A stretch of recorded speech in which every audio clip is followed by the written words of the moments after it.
একদম গুলি করে দিন। চুপ, কোনো কথা কবি না, হ্যাঁ চুপচাপ দাঁড়া। সন্ধ্যে তোর বাপের তুই কিডন্যাপ হয়ে গেছিস।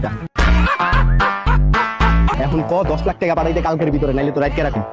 আর বাপের কাছে কি 10 লাখ টাকা আছে নাকি? কোথায় দেবো? তাহলে 1 সপ্তাহ টাইম দে, 1 সপ্তাহে তোর আটকে রাখুন। শুনবে, 1 সপ্তাহের মধ্যে কেমনে দেবো? 10 লাখ টাকা কি কম নাকি? যা তোর 1 মাস টাইম দিলাম, 1 মাসের ভিতরে তোর বাপের 10 লাখ টাকা দিতে তোর 1 মাসে আটকে রাখুন। যে পর্যন্ত টাকা না দিব তোর ওই পর্যন্ত আটকে রাখুন। শুনবে, যদি 1 মাসের মধ্যে দিতে না পারে? তাহলে 1 বছর আটকে রাখুন। বুঝছিস না, টাকা ছাড়া তো তোর ছাড়ুন না। 1 বছরের মধ্যে দিতে না পারলে?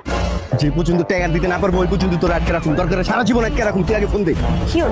হ্যাঁ শিওর, সারা জীবন আটকে রাখুন। তুই ফোন দে, একদম গুলি করে দিন। উল্টা পাল্টা কোনো কথা বলবি না, পুলিশকে ফোন দিতে কবি না। হ্যালো আব্বু। আব্বু আমি তো আপনার মাইয়া জামাই পেয়ে গেছি আব্বু। আপনারা কষ্ট করে আব্বু পোলা খুঁজতে হইব না আব্বু।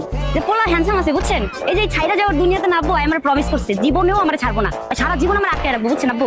আচ্ছা আপনি আর কষ্ট করে খুঁজেন না তাহলে মাইয়া জামাই আব্বু। আব্বু পোলা এই কই যাস আব্বু?